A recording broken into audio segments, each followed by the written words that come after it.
Hello दोस्तों, स्वागत है आप लोगों का हमारे चैनल पर।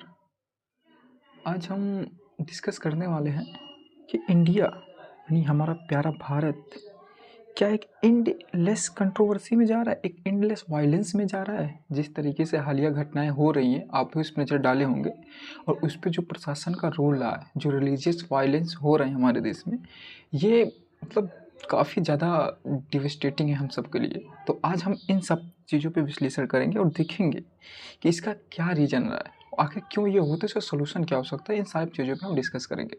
तो अगर आप पहली बार आए हों तो हमारे चैनल को जरूर सब्सक्राइब कर लें और वीडियो को जरूर लाइक करें और कमेंट बॉक्स में अपने व्यूज़ को भी शेयर करें। ठीक है, आइए हम बिना मतलब तो शुरू करते हैं। जैसे कि आपने देखा होगा, उत्तर प्रदेश के संभल जिले में जो जमा मस्जिद है, उसके सर्वेक्षण से लेकर जो विवाद उत्पन्न हुआ है, अब वो आगे एक और बढ़ के पहुंच गया है कहाँ पे, अजमेर में। अजमेर में भी मतलब ऐसे ही वहाँ के स्थानीय कोर्ट ने ख्वाजा चिश्ती का जो दरगाह है उसको लोग ऐसे ही एक पिटिशन को एक्सेप्ट किया है। मतलब ये चीज़ें दिखा रही हैं कि मतलब हम किस तरह से हम लोग फिर से उस सांप्रदायिक दंगों की दौर में वापस जा रहे हैं, जो 1940 के टाइम पे, जो 1940s का दशक है, जब देश का विभाजन हो रहा था, जब उपजी थी। मतलब हम फिर से वहीं पे जा रहे हैं जहाँ से हम आए थे, ये ऐसा फील कर रहा है।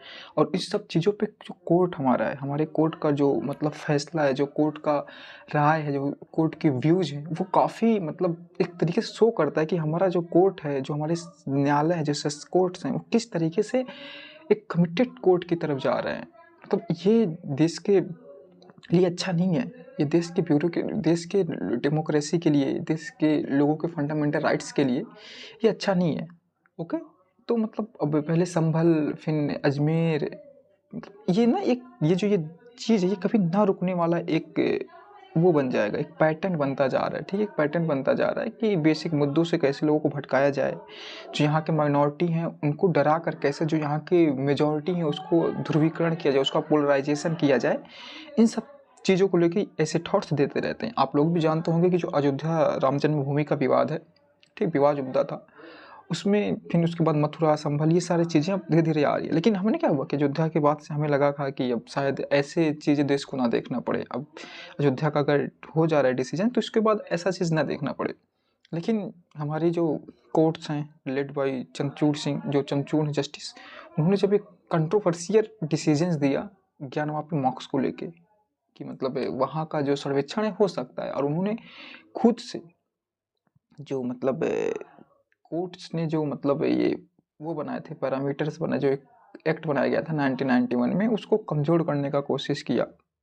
और सरकार तो इस मुद्दे को हटाए रहती हैं ताकि भाई आज जो देश में बेरोजगारी है, महंगाई है, जो एजुकेशन का लेवल है, जो इनक्वालिटी गैप है देश में, मतलब इतनी ज़्यादा असमानता है आर्थिक रूप से, इन सबको छुपाने के लिए कोई ना कोई तो चाहिए। मतलब ये ना है कि अभी हम लोग क्या है कि सारी चीज़ों को छोड़ के मंदिर मस्जिद में लगे हुए हैं, यानी हमें एजुकेशन हो गया, हेल्थ हो गया, इससे मतलब नहीं है। मतलब इन सारे जो बेसिक मुद्दे हैं, इनसे हमारा कोई सरोकार ही नहीं हो पा रहा है। हम जा कहाँ पे रहे हैं कि मतलब भाई इस मंदिर के, इस मस्जिद के नीचे मंदिर है, इस मंदिर के नीचे मस्जिद है, इसमें हम लोग उलझे हुए हैं।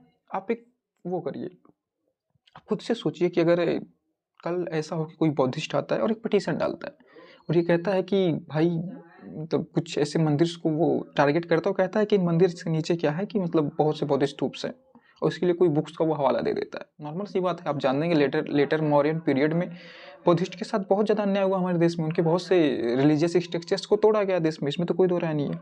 तो इन सब चीज़ों को, ऐसी चीज़ें देश में ना बढ़ें, इसलिए हमारे जो फार्मर प्राइम मिनिस्टर थे पीवी नरसिम्हा राव जी ने एक कानून बनाया, प्लेसेस ऑफ वर्शिप एक्ट 1991 में, ताकि जो मतलब अयोध्या विवाद से जो दंगे उत्पन्न हुए थे उसको कम किया जाए।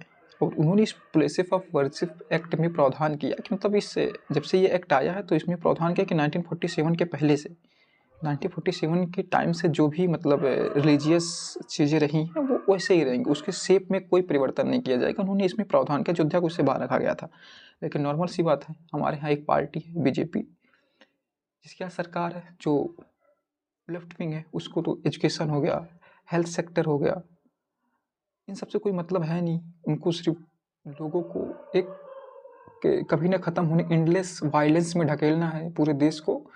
मणिपुर जैसे हालात लाने हैं, देश में भूखमरी की कगार क्या है, हमारा रैंक क्या है, इससे उनसे कोई मतलब नहीं है। बस उनसे मतलब है कि हम कैसे लोगों को पोलराइज करें, ये इसका मतलब रह गया रिसेंटली। मतलब ये जो चीज़ें कमिट कर रही है ना, जो कमिट ब्यूरोक्रेसी हो गया, कमिट जुडिशरी हो गया, these are not accepted in our country, because ये जो चीज़ें ना, ये हमारे फंडामेंटल राइट्स, इसके लिए खतरा है, हमारी डेमोक्रेसी के लिए खतरा है। बिकॉज जब कमिटेड ब्यूरोक्रेसी होगी, कमिटेड जुडिशरी होगी, तो वो गवर्नमेंट के अगेंस्ट कुछ डिसीजंस ही नहीं लेगी, तो अब क्या करेंगे? तो हम इस पर एक लेटर वीडियो लाएंगे, अलग से वीडियो लाएंगे। कमिटेड ब्यूरो, कमिटेड डेमोक्रेसी का जो रोल आज बढ़ रहा है हमारे देश में, ये काफ़ी चिंताजनक है। ओके, तो मतलब जब प्लेसेस ऑफ वर्शिप एक्ट के प्रावधानों को कमज़ोर करते हुए बाबरी जो ज्ञानवापी मॉक्स है, उसके सर्वेक्षण का जब CGI ने वो दिया, मतलब परमिशन दिया, तभी से ये लग गया था कि मतलब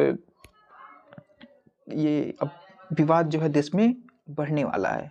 मतलब अब हर एक जो देश का हर एक मस्जिद है, उसके नीचे शिवलिंग ढूंढा जाएगा और लोगों को पोलराइज किया जाएगा, उनको बेसिक मुद्दे से भटकाया जाएगा, और जो डेमोक्रेसी के जो मतलब वैल्यूज हैं, उससे लोगों को दूर भगाया जाएगा। तो ये अब मतलब हमारे देश में रह गया है। तो आप लोग ये भी जानते होंगे ना, देखो जो अयोध्या का जब डिसीजन आया था, तो एक जज, एक मतलब सोशल वर्कर थे, मतलब सोशलिस्ट रिफॉर्मर्स थे, उन्होंने एक बहुत अच्छा मतलब कोटेशन दिया था कि वो कहे थे कि मतलब देखो जो बाबरी फैसला है ना, इसके बाद राजनीतिक दलों को ये पता है कि अगर जनता की राय को एक दिशा में झुकाया जा सकता है, तो जो अदालतें हैं, जो मतलब कोर्ट्स हैं, वो जनता की भावना के खिलाफ जाने से डरेंगी, और इससे वो डरेंगे कि ऐसा ना हो कि देश में अशांति फैल जाए, फिर से बहुत ज़्यादा धार्मिक हिंसा हो। तो इससे क्या होगा ना कि अब फिर से वो नए नए मुद्दों को उठा सकते हैं, ऐसा उन्होंने कहा था। तो अदालतें डरेंगी उस व्यूज के अगेंस्ट जाने के लिए। लेकिन मेरा जो मानना है ना, ये मतलब इसका सबसे जो बड़ा रीज़न है वो है कि देश की आर्थिक असमानता की जो खाई है, उसको छुपाने के लिए लोगों में धार्मिक दूरियां पैदा की जा रही हैं। ये आप मान लीजिए, मतलब आपने काफ़ी सारी रिपोर्ट्स को भी देखे होंगे कि मतलब किस तरीके से इकोनॉमिक इनक्वालिटी हमारे देश में बढ़ी है। तो देखो, हम सरकार से तो कोई वो नहीं कर सकते हैं, आशा नहीं कर सकते, उससे आशा करना व्यर्थ है, बिकॉज सरकार खुद ही चाहती है कि मतलब एक समय समय पे ऐसी चीज़ों को हवा दिया जाए, क्योंकि सरकार भी जानती है कि वो ऐसे चीज़ों को डायरेक्टली चेंज नहीं कर सकते हैं जब तक वो एक्ट को चेंज नहीं करते, लेकिन वो एक्ट को भी नहीं खत्म समाप्त करेंगे, और इस मुद्दों को धीरे धीरे से उठाएंगे ताकि पोलराइजेशन होता रहे। तो हमारा जो मांग होगा तो जुडिशरी से ही होगा कि जुडिशरी भाई इस पर एक्शंस ले, और वो इस पर एक मतलब प्रोमिनेंट फैसला, माइलस्टोन डिसीजंस दे, जिससे लोगों को इसकी तरफ जाने से रोका जा सके, जिससे जो हमारी डेमोक्रेसी, हमारे फंडामेंटल राइट्स, हमारे जो उस पर जो डेंजरस आ रहे हैं, उसको रोका जा सके। ओके, तो हम नहीं चाहते ना कि हमारा देश का हर एक जिला एक मणिपुर की तरह दिखे, तो ये हम भी नहीं चाहते हैं, और ये आप भी नहीं चाहते होंगे। तो इसके साथ मतलब ये मतलब बेचैन चीज़ें हैं, तो इसका जो वो है सोल्यूशन है, यही है कि मतलब हम जुडिशरी से इसके लिए कह सकते हैं, और फिर कमेंट बॉक्स में अपने व्यूज दे सकते हैं कि आप लोग भी मतलब ये निवेदन है खुद के वीडियो में सुधारें, और ऐसे लोगों को तो मतलब ऐसे सरकार को अगर देखें पावर में आने से रोकें, अपने वोट्स का सही उपयोग करें, और भी ज़्यादा और वायरल हो, और सारे मुद्दों पे आप थॉट्स और कमेंट बॉक्स में जानना चाहूँगा, आप लोग जरूर मतलब मेंशन करें, ताकि मैं जान सकूँ कि आप लोग के थॉट्स क्या हैं। ठीक, ये जरूरी नहीं कि आपके थॉट मुझसे मैच करें, नॉर्मल सी बात है। तो आप लोग अपने थॉट्स को जरूर शेयर करें, ओके, ना शेयर करने से बचें। तो चलिए मिलते हैं तब तक किसी और वीडियो में, तब तक के लिए धन्यवाद, थैंक यू।